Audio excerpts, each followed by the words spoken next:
back, everybody, to the Hearthstone Legendary Series week number 7. Two quarterfinals have finished, and we have two semifinalists deserving of their place, and we have StrifeCro versus Pinpingho coming up next. Now, this one is really interesting to me because I think StrifeCro has had one of the hottest streaks in Hearthstone yet for himself personally. He's always had those top 8 finishes, but very recently he's had a couple of wins in tournaments even.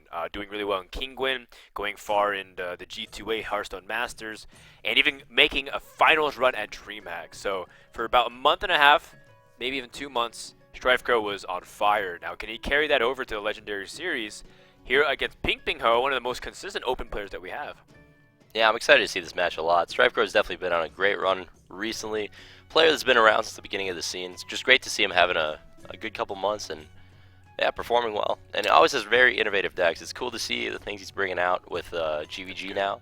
I remember at DreamHack actually, he's one of the only players, actually the only player that I heard talking up Dr. Boom. He really said that was like his favorite card spoiled. He said that was gonna be really good. And he was like, that card's insane. Everyone's like, and he's like, no, dude, it's crazy. Dr. Boom, blah blah blah, and no one would believe him. So yeah, I'm excited to see his decks. Mage again.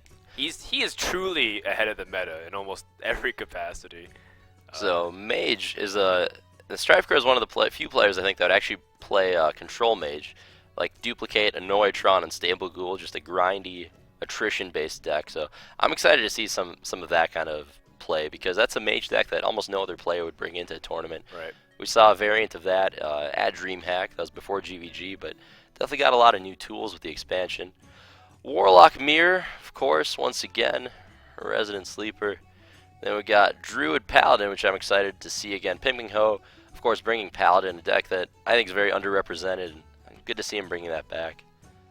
But Shaman versus Mage, I have no idea how that'll go, honestly. Yeah, and I think it always goes upon what you say. Like, it depends on what kind of Mage he's brought. StrifeCro does favor that control style of Mage. But, I mean, that was what we said right before he won that Kingwin tournament with the Mech Mage that people weren't expecting at the tournament. And he just kept building up tempo play after tempo play and then just burning his opponent to death with like mechanical Yetis and Goblin Blast Mages. So it's one of his favorite classes for sure. I think that's a mark of a great player that Mage is a good class for them. Oh, Fatigue, boys. And it looks like it could be the Fatigue Mage, or at least a very defensive Mage that has Echo of Medivh. Healbot and Sheep, yeah, it's gotta be. It's just gotta be Fatigue. So Pinpingho, how do you mulligan against Mage? Is it aggro? Is it control? You just never know. I think you just have to value your curve and your board here as the Mage. Although I feel like if you're worried about the aggro, you definitely have to have like that Lightning Storm. He is going to keep the Chow. Alright, so Hex, of course, is one of the better counters to Duplicate. Hex their creature and then give them 2 frogs. So it doesn't seem like it'd be great against a defensive deck, but that definitely might have some applications in this matchup. Is there a better counter to Duplicate than Hex? Flare. Kazan Mystic. Oh, I guess so. Touché. Touché. Hex isn't bad, though. Alright. So this is the deck that we saw from Pinpingho yesterday, too. He has Power Mace, a card that a lot of players thought it would be really good, just that the fact is Shaman can't really support Mech that well compared to other classes. Then again, you don't need to pepper your entire, or you don't need to flood your entire deck with Mech if you just pepper it with some cards here and there, like that Pilot Shredder, Harvest Golems. Yeah. You actually still have a pretty effective weapon. Definitely. I'm actually a big fan of the way he built this deck. The thing about it that's been most exciting to me is I think he cut the 1-mana removal. I don't even think I've seen a Rock Biter out of this deck. I think he does play at least Rock Biter. But yeah, there's no bolts, there's no crackles. Urshock. There's Urshock, yeah, but no bolts, no crackles. That's the important thing. None of the overload removal. So just the ones that don't mess with your curve at all, which makes a lot of sense. Are you sure this is Fatigue Mage? He's got Mirror Entity. Not anymore. Now he's got Cairn, Azure Drake. Looks like it is just Control Mage with Echo of Medivh. Which is an interesting card, I guess. It's kind of like Duplicate, right? Like in control matchups, it doesn't just draw you cards, but it makes cards. So if you go to a Fatigue War, you have more resources to work with than usual. Ooh. The hard counter. Pinpingho, he actually attacked a little bit too fast and missed 1 damage. Yeah. Oh. Oh, okay, no. This is a play I make a lot, you know. And you make a slight mistake, you do something a little too quickly, then Right. then you make the play that makes it look like it was on purpose. Right. It's okay. I can respect that. Well, there's only one play this turn for StrifeCro. It involves using his hero power. It's either he wants to tag a minion, or if he wants to activate his own explosive sheep. Yeah, I mean, there's 3 different pings he could go with here. He can take out the Searing Totem, he can ping his own sheep, or he could just ping the Flame Tongue and let the sheep live. That would make it vulnerable to Earth Shock, so I'd expect StrifeCro to shoot the Searing Totem, I think, and then play his sheep, if I had to guess. Every time I guess what StrifeCro does, though, I feel like he always tries to go for a little bit more of the aggressive / greedier play. That was his downfall at BlizzCon. Ultimately, like, he didn't play around a Circle of Healing combination, just got blown out. So it wouldn't surprise me to see him explosive sheep and then ping the Flame Tongue Totem here. What to do? Wouldn't surprise me in the slightest. Then again, all those plays have some merit. It's all about how you want to scale the damage. He goes for a safe play. Alright, Okay. good for you, man. Good for you. Makes sense. Time for Piloted Shredder to come down, I think. Not seeing a much better play than that. It's going to be a lot easier for StrifeCro to take care of that Flame Tongue than it is for Pinpingho, just by virtue of the hero powers. But StrifeCro definitely wants to be developing 5 drops for the next couple turns. Which is best here? Also important to note, StrifeCro does have Flame Strike, and that AoE is so devastating for Shaman especially. Yeah, one of the best cards to have against Shaman for sure. I expect to see a Sludge Belcher here, just because of how ineffective all the other options are. Agitate dies, and you don't really gain the card advantage, just to dig deeper in your deck. And of course, Antique Healbot is not useful at all here, so it pretty much seems like Sludge Belcher just by lack of a better option. Ironbeak Owl. That's so StrifeCro.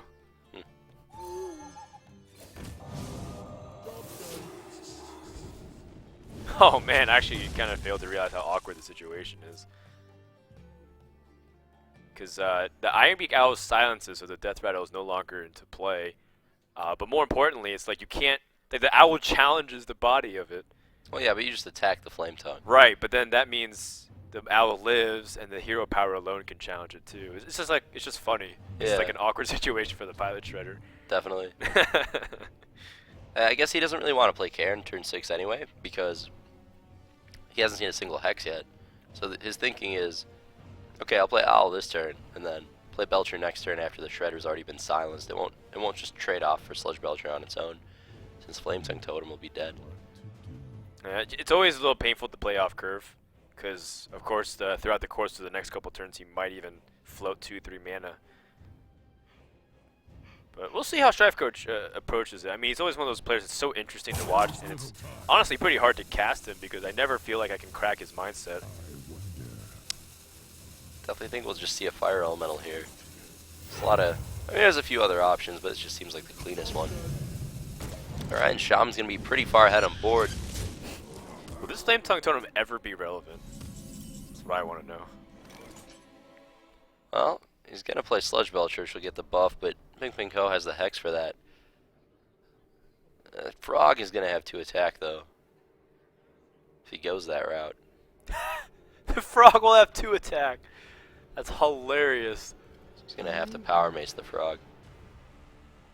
Power Mace, and he has the Annoyatron. Antique Healbot. That is really surprising. Is he setting up for a Flame Strike next turn? Because he's if going to he hope... heal lots, he can't ping the Fire Elemental, though. Huh. I did not expect that play at all. What did I tell you, man? StrifeCro's one of the hardest players for me to like trying to tap into his mindset. I mean, it's one of those things where in reflection you can always analyze the play, but predicting him is one of those really difficult things. You know that octopus that predicts like the Super Bowl every year and is like eerily correct? There's a Super Bowl predicting octopus. Yeah. So every time we cast, I learn something new about the world, whether that's egg crises or Yeah, You know. sports betting. But I don't think he could correctly predict a StrifeCro move. Okay. I'm just gonna go out on the limb That's right. I learned something new. here. All right, well, StrifeCro can just go ahead and trade here with the 4-3. Keep Fire Elemental at 5 health. It's very important. At least for one more turn. Once StrifeCro has access to 9 mana, he can go ahead and Flame Strike and just ping Fire Elemental, so he won't have to. Won't really matter if it's topped off on health or not. But he is taking a significant amount of damage. Yeah. Alright, well, Power Mace gets the clean kill, and Flame Strike here, not too effective at all. StrifeCro definitely getting punished for that Antique Healbot play. I'm going to go out on a limb and just say that one was incorrect. No offense to StrifeCro, but that one seemed like... Too out of the box and creative. Yeah, I just don't see any benefit to it compared to any of the other options, right? Like, if you just play Belcher, wasn't that just better in every way? I think he wasn't expecting Power Mace. Wasn't expecting a 3 damage card from the Shaman. Well, specifically, Power Mace. It could have been like Bolt or Rock Biter or Sure. another Fire Actually, another Fire Elemental. Elemental would have also been okay, too. Well, he is staring down a pretty tough board to deal with. He needs to somehow maneuver this game in a way that Flame Strike catches him up. It's going to be Sludge Belcher now, and he's going to get rid of the bubble instead of pinging the Fire Elemental. I guess he doesn't want the buff to Power Mace to translate over to the Neutron. Yeah, it makes a lot of sense. Well, geez. There's so much damage here. Let's calculate real quick. So if you hex the Sludge Belcher and get past it, you have 6, 4, that's 10, plus 4, it's 14, plus the Power Mace, that's 17. Oh my gosh. I think he'd do it, right? Force the heal. You've already seen one heal bot. He doesn't have Elexstrasza mana. You have the Fire Elemental for lethal. Oh yeah, that's right. Fire Elemental is the lethal push. Seems pretty good to me, honestly. I wonder if he's considering Lotheb to lock him out spell-wise, though. And isn't it like 19 damage, actually? Is it? 14, 17. Oh, I think it's 17 damage. If you hex and trade a Neutron and then attack face. Because then it would have been 8 damage from Fire Elemental, 6 from Pilot, that's 14, plus the weapon is 17. Where does he get the extra 2 damage? The Shredder. Shredder has 6 damage. 6, 4, 3. The 2 from the Power Mace, right? 3 from the Power Mace. Plus the Death Rattle on it. Oh, but there's no guarantee that it goes on the Pilot Shredder. It might go on the Neutron. Well, if you trade the Neutron first, because there's Flame Tongue, so it's a 2-1 Frog. Oh, you're right. Oh, I forgot about the 2-1 Frog. What to do? He actually drew Healing. But oh man, that Lotheb. I don't know if that Flame healing Strike. matters. It's just Yeah. there's too much damage on board. The Shaman pressured the mage out of the game. Yeah, well played by Pinpingho. Definitely locked him out there. Yeah. And the Shaman deck, I don't think, have we seen it lose yet? It's been performing. Not Pinpingho's. I mean, he did lose eventually, but in a previous week, Oh, but yeah. not this week. Yeah. His Shaman's been very impressive so far. Yeah, it's definitely performing well. Solid deck. I like the build of it a lot too, so definitely something I'll try out on ladder, I'm sure. Yeah, seems to be a really good mixture, and I think it fits right up the alley too of Shaman, because it does rely on its flexibility to be aggressive or defensive, and I think it's able to incorporate those cards pretty effectively. I like it. Now we're going to go into game number 2 here from StrifeCro. And Pinpingho. It's Warlock versus Warlock. This matchup is really dependent on what classes these guys are bringing specifically, or sorry, what matchups they're bringing with Handlock or Zoo. I guess we haven't seen Handlock in a while, so maybe we could go for that. I know you're always a big fan of that matchup. Yeah, StrifeCro's a player who's played Zoo, he's played Handlock, he's up for both. I would not be surprised to see either list from him. Pinpingho, I think we've seen mostly on the Handlock side of things. So. He also played Zoo yesterday, though. Oh, okay. So I guess he's capable of mixing it up. Oh, was he playing? Or maybe it was the other Taiwanese player, Roger, that was playing the Zoo. Actually, I think it was Roger. Was Roger? Yeah, So I think Pinpingho. Pinpingho was the Handlock player. Yeah, so it might be a mirror. Definitely could see it going either way. I'm not sure. It's so hard to predict now, right, with these lineups, because before GVG, when you saw a class, you pretty much knew what cards are going to be in it, more or less. Right. Now there's just so many different ways of building each class that it's really tough to predict going into it what the matchup even is, who's favored, because until you see the mulligans. More so, I mean, it's even harder to tell because they don't declare classes beforehand. We see the classes, but the players are picking up the pieces as they go along. All StrifeCro knows that there's no Shaman for next game, and all Pinpingho knows is that there's no Mage for next game. So there's going to be 8 other class possibilities. So they're picking the lineup as they go along, or do they No, submit no. They pre-select it. It's just one of those things where, even though they submitted the lineup, they're not exactly sure what to expect until the game actually starts. Oh yeah, definitely. All right, well, Just like ladder. Just like just like ladder, yeah. Warlock versus Warlock. I'm excited to see the game. We'll see. I want to see more Zoo mirrors. We had one yesterday, which was interesting. You don't see those that often in tournaments, honestly, as much as it comes up on ladder. It's not truly reflective of ladder if people aren't playing a lot of Zoo, right? Yeah. Even ladder doesn't have enough Zoo. I don't know, man. You think so? Underrepresented. Yeah. What's the deck you see the most then? Because I see Zoo the most. I see Hunter the most. Oh, okay. Well, I mean, you're probably farther along. Right now, I'm only like rank 4. I haven't actually gotten to the push for Legend this season right now. So Yeah. you're probably seeing a lot more Hunter for the top lane. Changes every day, right? Some days you'll see Fatigue Druid because it's on Reddit that day. Sure, or Fatigue Mage or something Yeah. like that. Yeah. Well, here we go. Game, or Pirate Rogue. Game number 2 is about to begin. Warlock versus Warlock. It's Zoo versus Handlock, and this time around, Pinpingho is going for Zoo. StrifeCro is going for the Handlock, and of course, does StrifeCro know it is? He mulligans and keeps the Ironbeak Owl. That's already a good sign that he has a hint that it's Zoo. And I think you just have to, right? Just because it to be defensive. Going first against Zoo, I would never keep Owl, but it might be like Demon Lock. It's not guaranteed to be. No, this is more of a Handlock list. That's an interesting choice. I wouldn't have kept it myself, but Oh, I was always under the impression you want to keep Owl against Zoo. not when you go first, because when are you going to play it? Well, just after either you answer like the turn 1 Undertaker, or you silence your own Ancient Watch if you draw it. No, I guess. Just play it out turn 2. Yeah, that makes sense. We'll see if it goes with the Watcher here. Looks like that is going to be the play. I'm always a fan of like aggressively mulling for a Molten Giant and then just Gotcha. Working backwards from there. yeah, just working with whatever you have at that point. That Abusive is a great draw. Wow. Because the trade is 1 drop for Ancient Watcher now, which it doesn't necessarily have to do this turn, but I would, just because it uses your mana, develops both your 2/1s. Preemptively. Yeah, you're going to kill it eventually anyway, because it's either getting taunted or Shadow Flame. Alright. Oh, he's going face. Dang. That's so aggressive. Just like Ladder. You like that? Well, I wouldn't do it, but definitely reminds me of the decks I lose to at rank 10 and stuff. Just power overwhelming Leroy off the top. I'm raging because who plays Leroy and Zoo? Right. It's like Leroy and Arcane Golem and 2 Power Overwhelmings. Yeah, but they still have the perfect curve 1 through 5, even though those cards are in their deck. Oh, Hearthstone. Well, up to Pinpingho to get through this 4-5 now. I think he wishes he killed it last turn. Well, I guess it's the same consequence either way. 5 damage given up to the Abusive Sergeant and Flame it. But he's losing the 2-1 now. Yeah. I think you'd rather have a 2-1 and have your opponent at a... And more 2 more problematic life. is the Sun and Fury Protector that challenges whatever the Snipe Juggler that he puts out, so he gets to commit even more.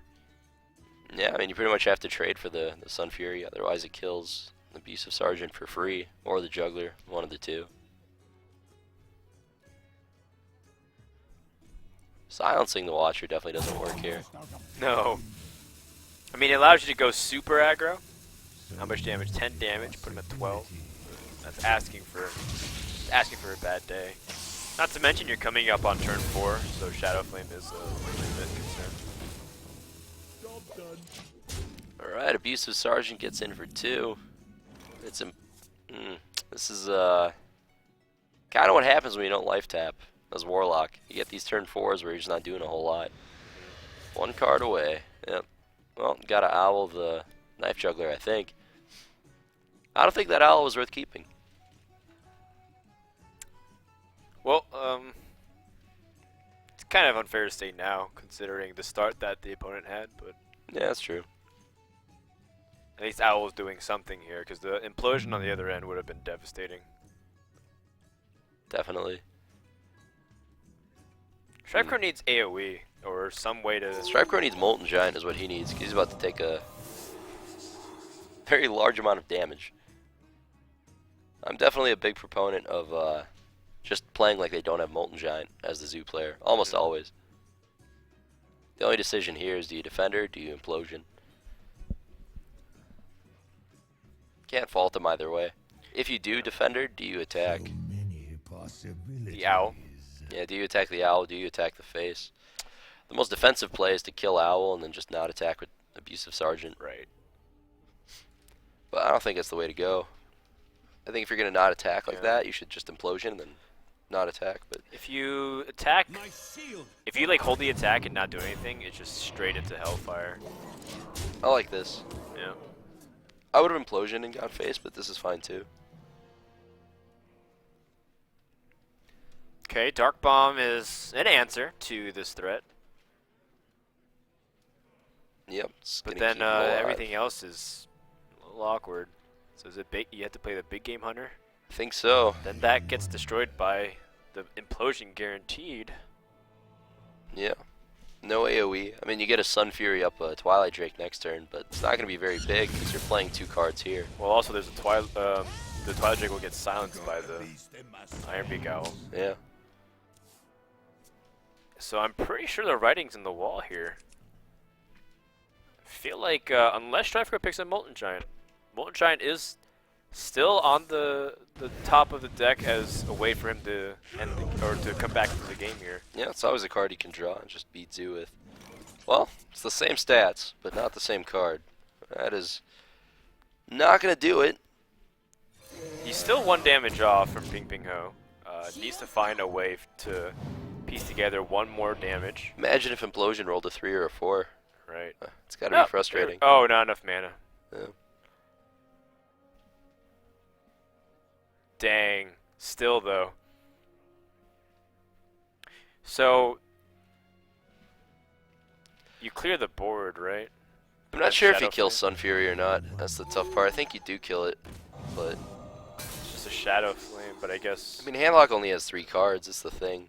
When you play Handlock that way, where you don't tap and you just play out your reactive cards as if you're playing against Hunter, you have a really hard time winning because the only way you can actually swing the game back in your favor is Molten Giant. Molten Giant is still on the draw. But Black Knight. that's it. Oh, man. I think StrifeCro's dead. Yeah, it's going to do it. Pinpingho is going to take a 2-0 lead against StrifeCro. Yeah, qualifier players doing very well so far. And that's going to be a very quick 2-0 lead. And once again, we might have the series end very quickly here right now. This could be the quickest day of the Legendary Series yet. And I was really hyped because I thought a lot of these matches would be super close. Yeah. But turns out they've kind of been one-sided so far. At least with StrifeCro's games. I haven't seen StrifeCro look like he was winning yet. Yeah, Zoo doing Zooey things. The Shaman game was pretty rough, that's for sure. Yeah. But he is playing more defensive decks, you know, Double Defender, Vargas, Jiraxis, Handlock, Control Mage, Antique Heal Bots. Like, he's playing decks that are always going to look like they're behind pretty much until the later stages of the game. But, yeah, it's not gone too well so far. What is our last matchup going to be? We have the Paladin versus the Druid, I think. Yep, Paladin versus Druid. Now, this is a matchup that personally I think heavily favors Paladin, so this does not look great for StrifeCro. Of course, Druid is Druid. It can, it can win. Honestly, if it's Ramp Druid, I think Druid is favored. But if it's Fast Druid, then Paladin is favored. It doesn't feel like StrifeCro would play Ramp Druid, though. I don't think I've ever seen him play Ramp Druid. I think Yeah, he favors definitely the faster, more aggressive Druid. He's the one who really likes using the Savage Roars. Yeah, traditionally he's been playing those decks for sure. Sun Fury Protectors, Wild Growth. StrifeCro's AFK, lost to Zoo. He's done. Well, Pinpingho's been AFK too. One with Zoo. Pinpingho, he's got the same wallpaper as what was the player's Roger. name? Roger, yeah. Well, it's the same team. Yeah, I guess they're on the same house. Yeah. That's cool. or same poster. I can't believe there's Hearthstone gaming houses in other parts of the world. That's You awesome. can't believe it. No, I mean, well, This it's is not. esports. It is esports. It got it faster Are you than getting NA. some ideas now? Well, we thought about a gaming house in March, but it was like we're like it's Hearthstone, you know. What's the point? But maybe. I offered it to the players. I was like, hey, you guys want a gaming house? Sure, you can have a gaming house. But Gotcha. I think They they were turned on the it down, fence though. about it.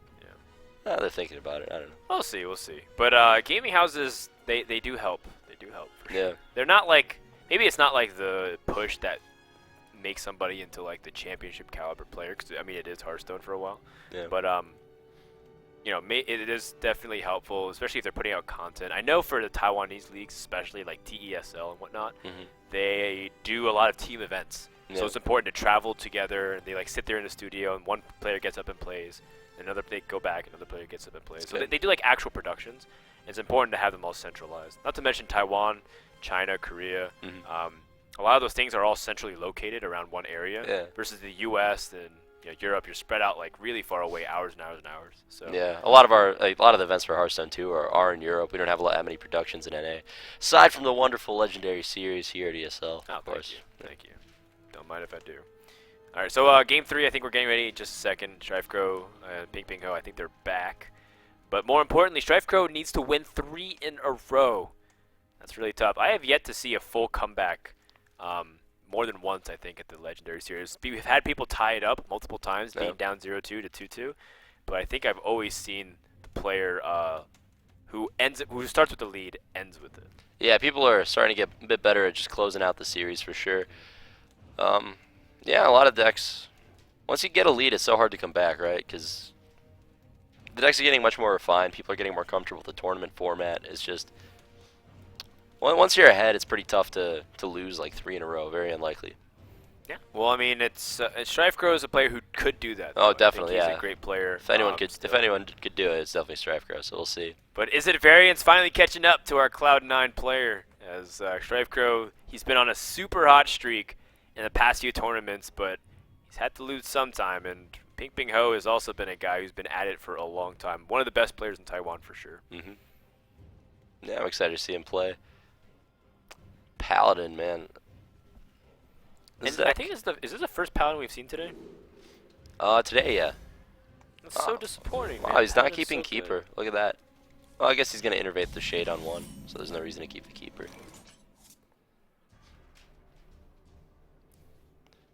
Strifer's going to take his time with it, as always. There you go. Shade comes out, so turn 1 Shade and X Ram is so scary to see when you're on the other side of the table. Representing just so much damage. But yeah, double Knife Juggler draw is definitely... That's one way to deal with the Shade if it juggles correctly. Yeah, definitely. And StrifeCro probably will have to trade if once he sees the second one. StrifeCro's hand, on the other hand, is just so terrible. Swipe, Azure Drake, Harrison. You know, these fast Druid decks, when they innervate something out, like turn 1 or 2, and then don't have the Wild Growth, you see this a lot. Where it's just kind of hero power over and over again. Casual 9 damage 2 drop from Pinpingho. StrifeCro's planning on hero powering that twice in a row. Oh, this juggle is pretty important too. Oh, it misses. So that allows the free trade. That's great for StrifeCro. Yep. Coghammer will be able to take care of that. And we see Zombie Chow come down. You have to kill this Night Juggler, right? Because it's muster for battle. Yeah, absolutely. It's too bad. We've seen Pinpingho get pretty unlucky in the past couple of days. It feels like there's a lot of roles that he's lost. And yet he's still here fighting, so props to him. I think he had that one zoo game. It was just one of the unluckiest games. It was just like everything went disastrously wrong. I think he juggled like 4 times to the face when his opponent had like 4 or 5 minions. Yeah, and like they're like 1 health, right? On the bright side, he made it through anyway, and even if he didn't, he would be in a Trollden video. So he's got that going for him. Well, it's either hero power or just a 4-mana 2/3 here from Pinpingho. One of the awkward things about playing Defender of Argus, of course, over something like Senjin. Yeah. The stats have distributed out, so that way it could be a 4-5 taunt if you get full value, but oftentimes if your opponent controls the board, it's not the case. But Defender always has uses, even in the late game. Yeah. Sometimes Senjin is a little bit just, like what are you going to do? Senjin do a Doctor move later in the game? It's like, well, it doesn't really actually do much. I like seeing this attack here. It's Yeah. not completely intuitive to put damage on a minion. That's, when it doesn't kill it. Right, But especially a 1-mana minion does Mhm. that. But it's good, so that way it forces out 2 mana from his opponent and restricts his plays if he wants. I think we are going to see a Druid of the Claw with Taunt here from StrifeCro, and I think we're going to see Chow go to the face. I mean, there's some merit to Trading off trading. the 1/1. Yeah, I wonder- Quartermaster wouldn't be that powerful. I wonder how aggressive this Druid deck is. You see Chow, Harrison, Azure Drake, just kind of a mix of... Right. Maybe it's Ramp Druid. Yeah, Ascension Shieldmaster is something that immediately alerts, It's the zombie Chow too. And Ascension is also just like the natural predator of piloted Shredder metagames. So, like, sometimes you see Ascension in like a normal, like non-Ancient of War Druid deck. Maybe this is the one with Mind Control Tax and Azure Drakes Right. and stuff. Like, Kind of like just a wall druid, like a taunt druid that just that plays pretty much the same thing, but just has a little bit more taunts than normal. Like even has Sludge Belcher. yeah, or even just like a fast Druid that plays Senjin instead of Yeti. Sure. Alright, Druid of the Claw is going to be following rules. Be forever cleaning up the Silverhand recruits. I would have liked to see a Coghammer attack there, I think. Black Knight for StrifeCro, definitely a good card against Paladin. Is this a swipe turn? It's pretty clean. Yeah, there's 2 1/1s, so you don't have to spend your turn. I would off play of it. Senjin, Senjin actually. also is it because it fits the curve. This is better because you hero power plus Chow into the 3/3, and then take out a Silverhand. Save your swipe, develop another minion. Seems a lot better. Well, it looks like he's going to clean up the 1/1s instead. I think he wants to play around any kind of Quartermaster. That's gonna expose him to Consecrate though. A little bit. There we go, Quartermaster drawn. I think we're gonna see a Sylvanas here. Yeah, I mean it was a very good move on StrifeCro's end to clean up those 1/1s. Sylvanas always super impactful against druids with strong boards, but Pinpingho has a very clean kill on this 1/5 though. He might just take that instead. I like this play better as well. If you play the Sylvanas, you really want to kill the Druid of the Claw. And if you do that, then Sylvanas isn't getting value. No reason to rush it out either way. one thing that is also probably the back of his mind is how much damage he's taking. The Druid can definitely deal too much damage out of nowhere. Here we go, Black Knight. Yeah. He's coming on the down. streets, performing, asking for donations.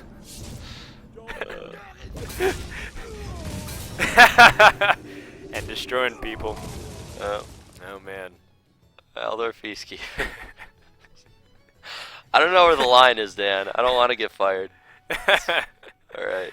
So yesterday, Arena and I were just we went to go get dinner after the open finals. We saw a street performer who was drawing a pretty big crowd. Well, we saw a crowd of people. Yeah, We heard and they some were Michael cheering. Jackson playing. Yeah, there was Michael Jackson's "Beat It." I recognized that song from Zoolander. I was like, it's a cool song. Dan assumed it was a dance-off or something. Yeah, I thought it was like a street dance battle or something. There's a lot of people going whoa and clapping and stuff and going nuts. Yeah. But I was like, hey, right now, instead of going over like to our car, I was like, why don't we go check out the thing? And you're like, yeah, let's do it, right? Yeah, so we walk over there, and it's a guy in a jumpsuit. He's got some music playing. He's walking around the cloud. Apparently, from what we gathered, he's a professional jumper or something like that. Yeah. He lines people up in like a tall like height order Yeah. and jumps over people in like a really long stance. And then he was like, okay, before the big finale, this is you're gonna see a black man fly. This is exact his words. Yep. And we're like, okay, cool. It's not really about the race or anything. It's just that he was just saying, I'm gonna fly. So he lines up like 6 people or something. Yeah. I'm like, how is he gonna jump this? But before the actual finale jump, as it looks like they're gonna play, Stripe's gonna control the board here. But before he does, he's like, all right, well, everyone usually runs, so I want to let you know that I'm a hardworking man. I'm going to be going to San Diego. I need you guys to help pay for gas so I can drive down there. So he walks around for 5.5 minutes. Like, we're standing there awkwardly, waiting for this guy to go around collecting donations, which is not too much different from Twitch streaming, let's be real. No, I've been there. Gotta hustle. Yeah. So he took my $1. That's fine. Yeah. And we're really excited to see the sick jump.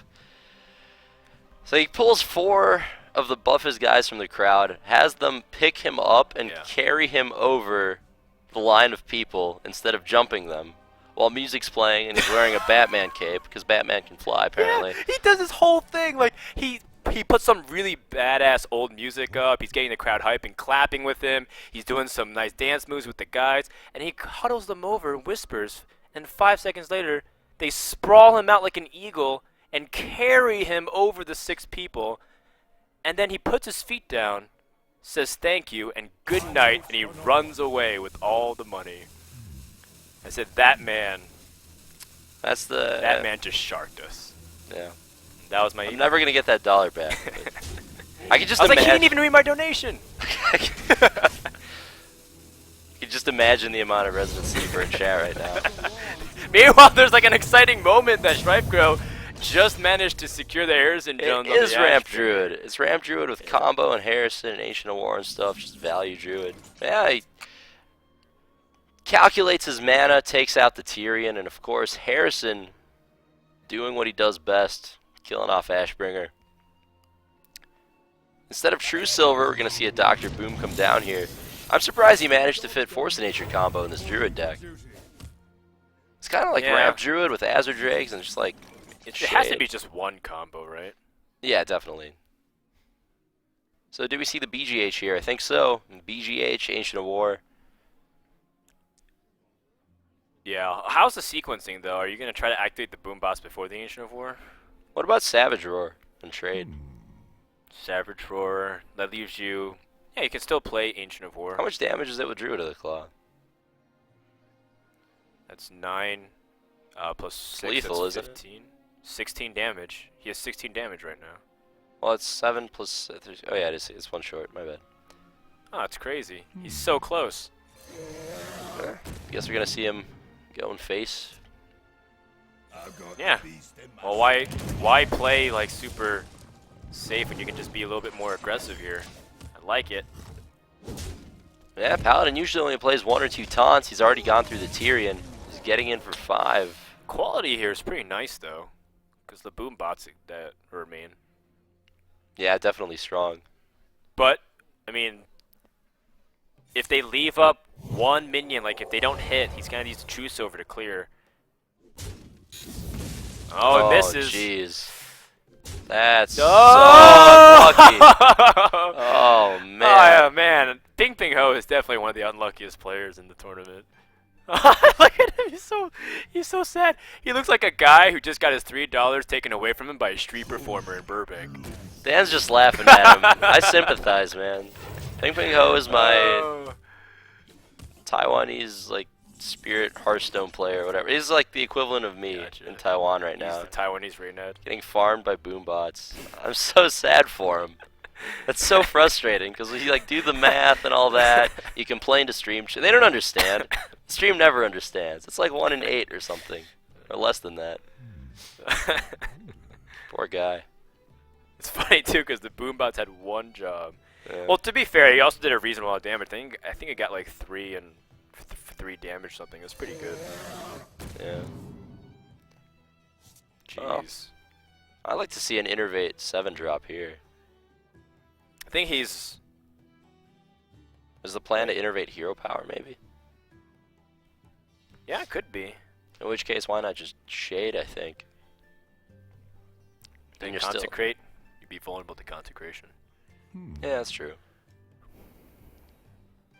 But then you still have the Druid of the Claw in hand to go through Savage Roar. There actually are 3 different ways to play from this point on.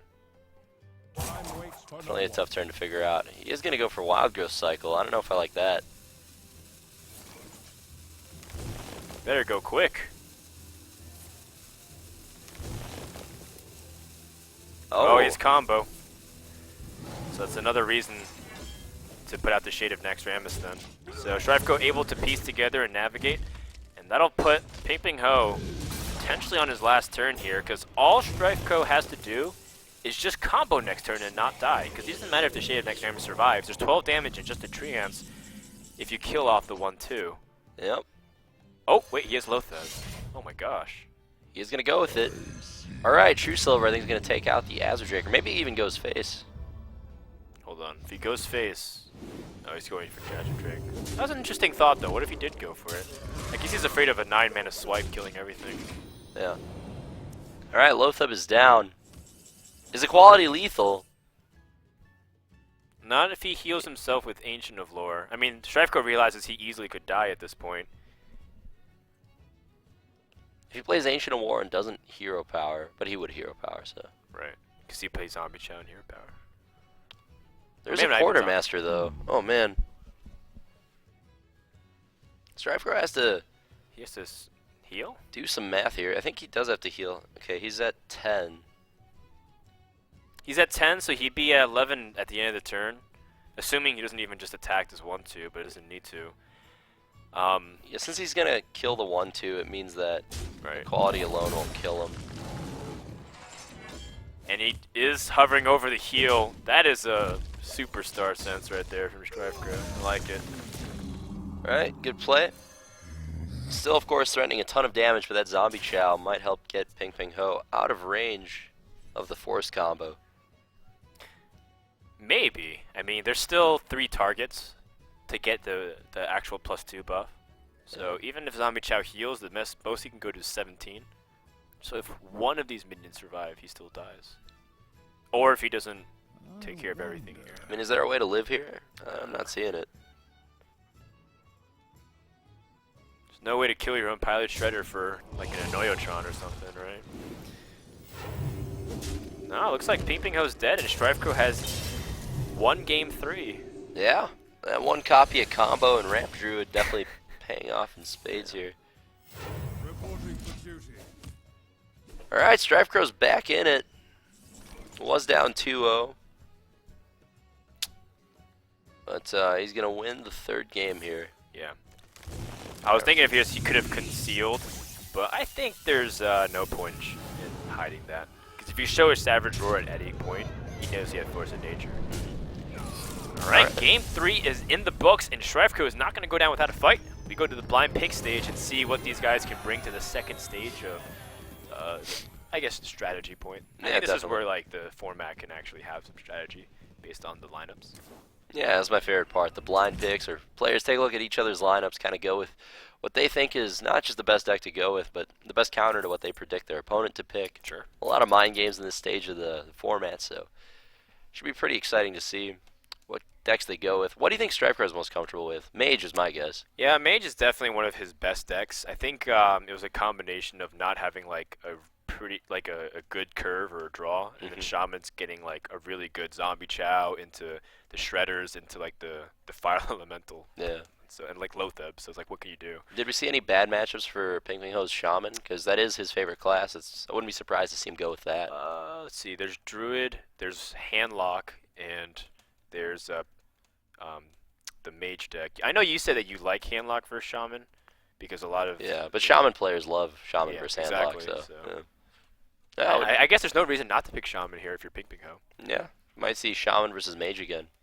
Wouldn't be too surprised. That'd be cool. I feel like that match, if you played it a few more times, it might go the opposite way. I think Echo of Medivh is always one of those really interesting cards that allows you to break the rules of the game. Yeah. You know, get more than one legendary, or play more than 2 cards of like a Doomsday or like something like that. So. Yeah, and Flame Strike is just so powerful. I mean, that could easily go StrifeCro's way. Just one of the best cards to have against Shaman, so we'll see what they end up actually going with. Not too sure. So you're saying Shaman versus Mage? Yeah. Let's see. Or maybe Zoo. He has Paladin, and he also has Zoo. How does the Mage do against the Zoo deck? Because I feel like if it's bad, then maybe Handlock's okay, because Handlock is pretty decent against this field. It's not like it's gonna awful struggle against Paladin, I think. Is it that awful against Paladin? It's not awful, but it seems tough, right? If they play a BGH 2 Peacekeepers and 2 Equalities, I don't know. Oh, yikes. Oh, man. Well, he's going to go the slower Taunt Druid versus Zoo. Now, this actually can go either way, and the thing with Ramp Druid is any matchup you play it against, it can win, but it's completely draw dependent. Once the game starts, the mulligans are over. It's completely out of your hands because you either drew the right half of your deck or you didn't. So it's up to StrifeCro. We'll see if he does get his Wild Growth, Wraths, Zombie Chow, the taunts to follow it all up. The Senjin. Yeah, the Innervates. You just want to draw stuff in the right order. If you ever have a turn where you're playing Big Game Hunter or you're just hero powering and passing, you're going to have a bad time. I wasn't really thinking about Druid too much because I know Druid can struggle against all three of these classes, generally speaking. The Paladin can be effective. Well, I guess this is the slower Druid, so maybe that is good against the Paladin. Maybe he expected Pinpingho to go with Shaman, and he felt like that's his best deck against Shaman. Okay, fair enough. Even then, I know sometimes the Druid can struggle against Shaman. Just the pressure it builds, and it doesn't have a good clear. But we'll see. Yeah. This deck is also difficult for many reasons, but Pinpingho, I mean, he's going to need a better start than that. It's a pretty good hand from StrifeCro. If Pinpingho doesn't get a clean curve here, this could be a stomp. Oh, that's pretty good. Oh, jeez. Is that a clean curve? Well, I mean, it's going to get Innervate swiped, but it's fine. Definitely not bad. Zombie Chow about to die for free. Anytime you play Zombie Chow against an Undertaker, this is exactly what you pray your opponent does not have.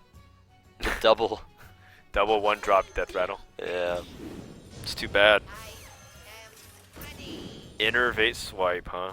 Well known. Alright. Oh, that's right. They're both gnomes. I was reading a thread. It's like, who won, the goblins or the gnomes? After the month of the expansion, I was like, I guess the gnomes won. I haven't seen too many. What's the best goblin? Goblin Blast Mage, dude. Oh, that's probably true. That goblin's insane. I mean, Matter Bomber for the people. He's a people's champion. But some people. He's not my champion, Frodo. He's not your champion. Alright. Well, this game looks great for StrifeCro. That was just such a clean kill. That Keeper was the best card he could have drawn this turn. Ooh, so now he's got a really nice curve for 2 turns. Yep. Yep. Now the egg will just be a really bad version of Target Dummy. There is no bad version of Target Dummy. You're such full of it. You're so full of it, dude. It's such a good card. You haven't played it, man. You're right, I haven't played it. All the combo. I'm gonna try it. A new article was posted, by the way. Was it? On our site, Tempo Storm site, about the Tempo, or about the Mech Rogue, and it has Target Dummy. I forgot the URL on that one. What was that? It was tempostorm.com. That's what it was. Anyway. Keeper of the Crow comes down. Alright. Senjin's gonna come Double Senjin's actually pretty good, because I mean, as much as he would like to draw into some of the 5 drops, at least he has something to do next turn. Yeah, exactly. Just having a turn 5 play. I mean, once you've slowed the game down this much, it's all about just doing something until you get Ancient War down. And at that point, it's so tough to lose. StrifeCro's about to make a comeback after being down 2-0. This game looks very good for him. Is there like importance of killing the 1-1 versus the 0-2? I would kill the 0-2, but it's a free pickup. Yeah, I can't think of. It's probably very small benefits either way, right? Like playing around Mortal Coil or stuff like that. Gotcha. Maybe he defenders the 0-2. Okay, there is a way to crash the gates here, but I mean it's not gonna help too much in the long run because there is more where that came from. There's more taunts. Yeah, Zoo's doing what it can. Harvest Golem, solid pickup, gives him a turn 3 play. These games always feel so one-sided as the Druid or the Zoo. It's very rare that it's close. It feels like either Zoo blows it out like it usually does, or Druid's able to just somehow run away with the game. StrifeCro actually has a decision here. There's some merit to Wild Growth hero powering. You kill half the board, you play Ancient War a turn earlier.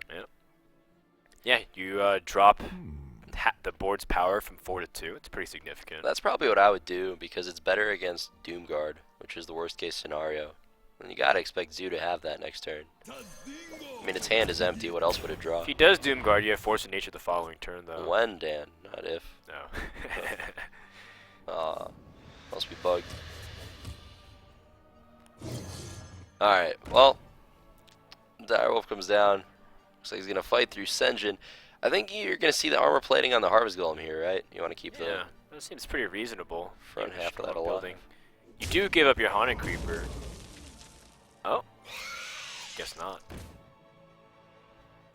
He's gonna opt to do this instead. That's fine too. Yeah. Alright, Force of Nature defensively used. Good old 6 mana Starfall. Well, if Starfall was even 5, or Force of Nature was 5 mana, it was the same thing as Starfall. It wouldn't have mattered because he floated 1 mana. That's true. You're always the pessimist, man. Life is beautiful if you want it to be. You're no longer in Minnesota, man. You're in California. Yeah, that's true. Whole new state of things to complain about. Yeah, he's also wearing a fresh new lavender button-up. You guys should compliment him on that. It's pretty snazzy. Well, He does play Owl. yeah. Nope. Not even enough power to push through it, but with the armor plating, it allows him to keep his Dark Iron Dwarf a little bit longer alive. I think what you do here is just not attack. I think you set up some stuff on the board and just wait a turn. Give yourself another chance to draw Owl. Buff the one health minions so that you're not as vulnerable to swipe. Play a Leopard Gnome. He's gonna go for the. No, I think that this play is okay too. Yeah, this is definitely not bad. I'm afraid of like the possibility that your opponent has like a faceless manipulator or something. I don't know. Just like you don't want this Ancient of War to be at 5/10. Yeah, this is definitely less ambitious. Oh, Oh boy. that's crazy.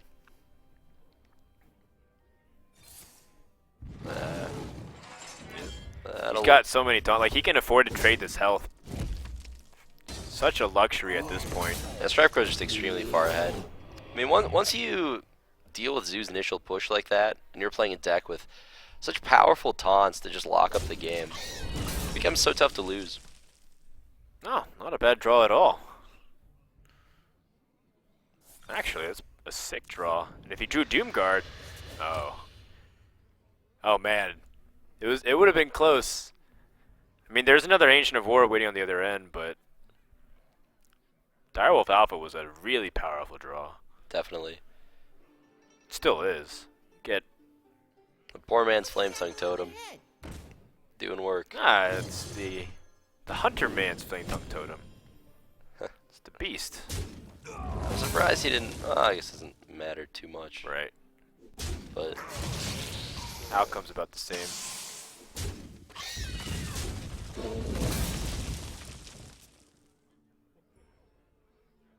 Oh man. Good draw from StrifeCro as well. The Wrath allows him to kill off the Knife Juggler as well. And then slam down the Ancient of War. I think that is the play we're going to see. He's considering saving the Wrath, letting the Juggler live, drawing card later, but yeah, just take the clean kill here. Alright, and it's a 5/10 taunt against the Direwolf. StrifeCro had a very healthy life total and up 2 cards on the Zoo player. Classic David versus Goliath story. Oh! He does have an Iron Beak Owl. Snap Call from Pinpingho. I mean, how many more taunts are in this deck? Well, Sludge Belchers, I would imagine. Yeah. Although he is playing Azure Drake, I'm not sure if he does play Belcher, because I don't think we've seen one yet. Oh my god, swipe. Is that good? Just wrecked him. Can't tell if that's good. Well, that's it. StrifeCro Pinpingho. ties it up 2-2 after being down 2 games to nothing. Pinpingho has to somehow get a win back, but StrifeCro's the one with momentum. Well, I mean, like you said, it's one of those scenarios where the game felt like it was decided, but Zoo hung in there for quite some time, and now it's come down to Game 5 once more, guys. This is blind pick. They can select any of their decks that they've already played. No elimination, so if they want to play the same exact matchup, they can, but they don't have the knowledge of it. It's just blind pick. Yeah, I'd like to see Shaman played from Pinpingho. I mean, that deck just seems to be performing very well from him. He's very comfortable with it. It's his favorite class. We just don't get to see a lot of it in tournament play, so it'd be cool to see that again. But, we'll see if they go with the same classes. There's definitely a reason that they picked Druid, and, there's a reason they picked the classes they did the first, for this time around. Right. It felt like it just gave them the best I think odds of winning. yeah, Zoo made this a lot of sense. for how it's That's like no bad matchups. Yeah, Right, like right. every time you I pick mean, it. if it's a ladder style like blind pick, yeah, that's what you could Zoo for. 'Cause it's you know it's very efficient. It has a pretty decent matchup across everything. And check this out. I think you called that the Shaman being selected here against Druid to wrap things up. Honestly, I feel like StrifeCro, this is his best deck against that Shaman, in my opinion.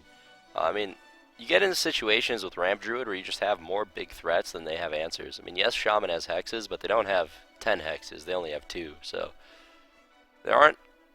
It's very easy for Druid to kind of run away with the game by just getting ahead with one big guy like a Druid of the Claw that they need to have the answer for, and then you just keep chaining that into more and more threats. Ancient Allure, of course, going to be the most important card in this matchup by far. Just going to get him a continuous stream of threats. But Shaman can win. Yep, they can get the Patient Assassin off the Pilot Shredder.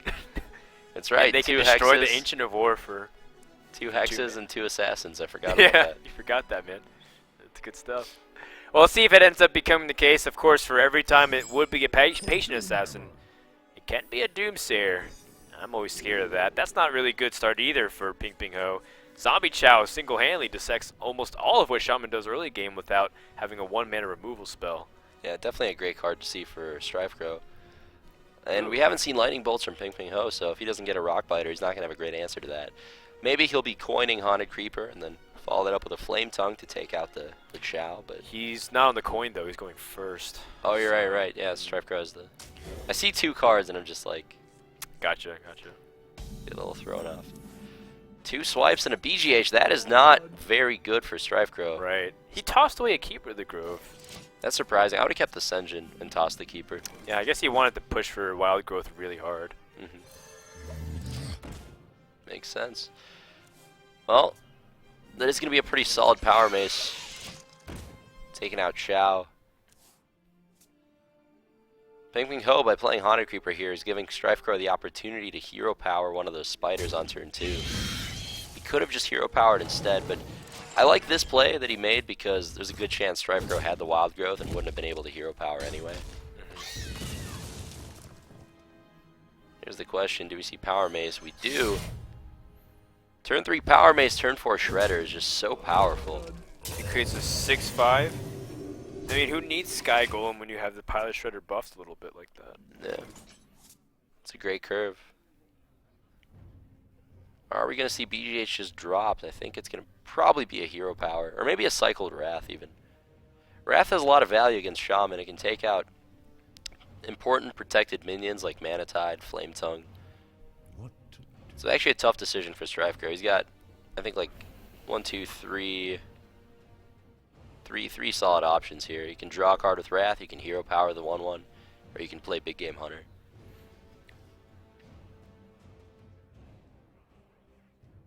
Well, if he does play BGH, that Power Mace is going to have a good target. Right. And he's going to get wrecked, so I think he recognizes that. And he is going to hold on to Wrath, use that as removal later, rather than drawing the card looking for a better play. He's not under too much pressure, though. No reason to rush it. Yep. Shredder comes down, and he is just going to attack face. Dang. He cares more about the buff. That's really weak to Keeper of the Grove. That card that StrifeCro just drew off the top. Oh, poor Pinpingho. To be fair, if he didn't make that attack, it would have been weak to Wrath. Right. Which StrifeCro did have. Man, StrifeCro not only just took out the buff, but also killed Patient Assassin. Do you like Defender of Argus Chow here, or just Belcher?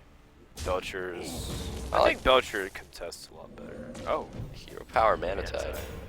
Okay, I like this too. Because that could have been healing, it could have been taunt, and he got one of them. Right. This swipe, though, doesn't get much better than that against Shaman. The only question is, do you coin the hero power? Well, then you'd be missing out on your next turn to go into double 7-drop. Yep. That feels a little bit too good to pass up. I don't know how much the 0/1 threatens you, though. Dang. Is it that important to take it out? No, you gotta be concerned about Healing Totem coming down and making it an 0/2 again. It's also gonna give him Flame Tongue Totem value, so your 7-drop's gonna be that much less effective. because Pinpingho is going to have access to 2 more power. He's just going to continue getting totem value, not really concerned about slamming his 5-drops here. He has Flame Tongue in hand, putting the Death Rattles on the left. Good Shaman mechanics. I like it. Okay, well, it's still starting to get to the point where StrifeCro's going to be dropping bombs here. Bomb spaghetti. He could Wrath the Harvest Golem and swipe the Chow, but he's going to opt to charge Drew to the Claw instead. I like it. Very aggressive play. Might just see a Flame Tongue come down here. Flame Tongue into one of the 5-drops. But what do you use to trade? Is it the Chow. Zombie Chow? Yeah, I would do the Chow. Oh man! Oh, if you play Lotheb, he can't swipe, can he? No. For the Belcher instead. Oh, but if he did play Lotheb, he'd be able to hero power the damage golem and then big game hunter. Oh yeah, So I think that's better if you avoided that. definitely. Yeah. So this is a problematic thing considering that the Flame Tongue turn, but you can Wrath it. But it does disrupt your natural clean turn of 7 of playing an Ancient of Lore or an Ancient of War. But you do have Ascension, so... How much power is remaining? You have 7 power? Yeah, maybe the play is Ascension Wrath. If you swipe this turn, it's just so awkward. 'Cause it's not really, you can't really do anything else beyond that. No, big game hunter is pretty useless. Probably have to end up wrathing the one of the minions. In addition to swipe, if you go that route. And not to mention you're giving up your second swipe too. And you have Azure Drakes in this Definitely. deck. So Yeah. I think actually because you have Azure Drakes, you really need to hold on to the swipe. Yeah. I like this play from StrifeCro. I think it's his best option. Ooh. Neptulon! That's a card worth big game hunting. Oh yeah, one of the most satisfying ones too. That Overload punishes so much. Still wait on it for a while. Shaman's still pretty resilient. Pinpingho though, just gonna develop a massive board. There's still a Black Knight in this deck, and he knows it too. Well, he already has a target in play for it. Doesn't mind giving 2 more. Sure.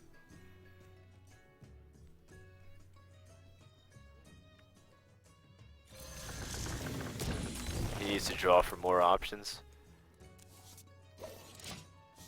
5, 10, 13 damage.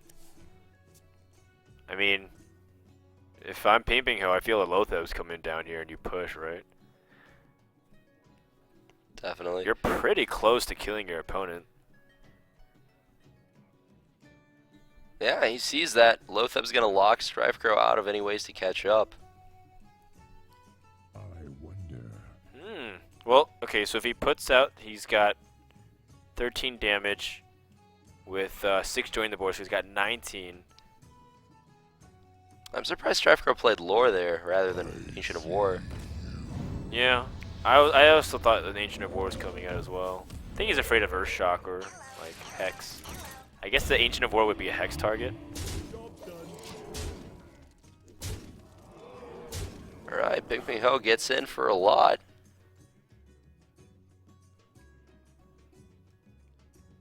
So if he Ancient of Wars kills off the opponent's Zombie Chow, he'd be at 12.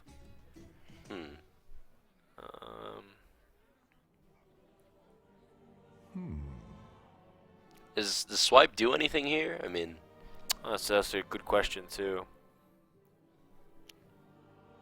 I don't know. It's pretty complicated. If you swipe, the most you can reduce the board damage off is 5 guaranteed. there's always the piloted Shredder out. Kill Shredder. Oh, man. Get Doomsday. 1.5%. That's just too unreliable considering you can gain 5 health from Zombie Chow. Well, you can kill both, right? You can swipe the Shredder. Right. The Ancient of War is another 10 health. You can gain 15 effective health here. So if he has 5, 6, 8, 13, 14, 15, and you'd be at 12 health. You'd be at 12 health with an Ancient of Lore. Yeah, I think that's probably his best bet here.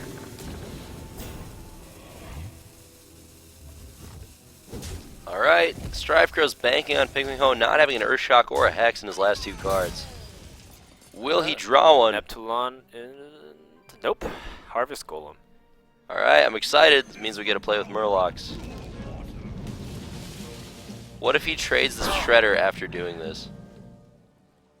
Oh man. It becomes Here it a comes. Doomsayer? Here it comes. They never check first, Dan. Eh. I guess he could have been Mana Wraith. No, he can use Bluegill and avoid it. He can avoid trading and using a Bluegill warrior. I actually kind of like that. So you push for 8 damage by using the Bluegill. There it is, no respect. Oh! And no justice. What? No, that is justice. Pinpingho's been getting so unlucky. He has been, I know. Right, and then Nat Bagel is like a way to reward himself for all of the toil that he's endured. Howdy. No, yeah, man. One time, somebody's gonna get Doomsayer wrecked by playing the 7-drop first. That's okay. Will you be casting it, though? Relishing into RNG? I don't know. Either way, I'm pretty sure StrifeCro is going to need an Azure Drake. Oh, wait, he can't even fully swipe everything down. And BGH can deal with this Neptulon. Wait. BJ Swipe is really good. Crazy. Oh, my God. Yeah, That is nuts. it's very good. You can even probably play Shade. You don't have to Hero Power or anything. Well, you could Hero Power. So there's 3 damage on the field. You're at 8 health. Can you do 5? Well, if he has a Murloc plus the... What's the worst case scenario? Murloc plus the Earled Murkai, right? So that would be 3 attack. Unless it's the War Leader, which case that would be 5 attack. So he would die if it was Old Murkai plus the War Leader. Yeah. But he's already seen 1 Murloc. He knows there's only... Or seen 2 Murlocs. Yeah. No, he has to kill off. Play the shade. Otherwise, he might die to that stupid Murloc combo. You can Nat see Bagel! Pinpingho is not happy about this. Howdy. Hex right on time. Not happy. Nat Bagel just got him Lightning Well, Storm. he's happy about the Peggle. Not happy about the BGH swipe turn. Are you kidding me? That's so funny. Oh, this brings me back to dark times and tournaments. That Peggle in every deck. Good Alright. stuff. It's good stuff, Raynad. I like that it's down now. This is fun when it's off piloted Shredder for sure. Alright, well, let's see. What does StrifeCro have? He's got 12 mana available to him. That gives him the Black Knight plus Ascension play. If he's willing to throw away this Innervate, he could cycle Wild Growth first, but I think we are just going to see the Ascension saving the Innervate. I like this a lot better. StrifeCro agrees. He's still got... Wow, that's Wow. a good Pagel. Yeah, 2 mana. Oh, it's a free Manatide Totem. Wait, how much damage? Oracle Light Oracle could be lethal. Just draws another Rock Biter. Oh, Alright, he's done it! And Pinpingho is going to the semifinals off of Nat Pagel. bringing StrifeCro's good run to a halt. Well played by Pinpingho. Wow. Yeah, well played by him. Consistently performing well in a ESL Legendary Series. Keeps getting far. He's really happy for this win. Well, he Good beat for one of the him. best players in all of North America, too. To get Definitely, in the world, yeah. And, doing it with his most comfortable deck, his favorite class, Golden Shaman. Yeah, I like it. Pretty unique deck, too. Yeah, I'm glad he brought it out. Yeah. I was saying I was hoping he'd play it. He did. It worked out for him. Good stuff. Yeah, well, that was a really fun series and something that I was hoping to see more of. When I first was 2-0, I was a little scared. But StrifeCro goes down, which means we have 2 players of the unknown caliber taking out the invites, and we have 1 person remaining out of the pool of the old guard. We have a Maz coming up against Flybird. Mm-hmm. So if Flybird wins, that means both Taiwanese players are going to be going to the semifinals. But also more important, that means Savise is the only person that has any kind of notoriety in the current Western scene remaining. Definitely. Well, this the favorite keeps. There's just a lot of upsets basically happening in this tournament so far. I'm excited to see the last match. Should be exciting. Maz versus Flybird. I guess we'll get to that in a few minutes, right? Or Yeah, I mean, we probably have to make sure Maz's wake is pretty late in Hong Kong. And no, that's another thing too. These players who are over in Asia, the hours are atrocious for them. It's Yeah. like 4 to 5 a.m. and they're playing, Jesus. and these guys are just they're qualifying and they're staying up. They're really trying their hearts out and working really to their best ability to try to qualify. I'm glad to see it's paying off. They're doing well. Not many mistakes at all. I haven't seen any, honestly, from those players. So yeah, good to see them go far. The people also working hard to bring you the best broadcast are the people that make this possible. It's our sponsors at Newegg East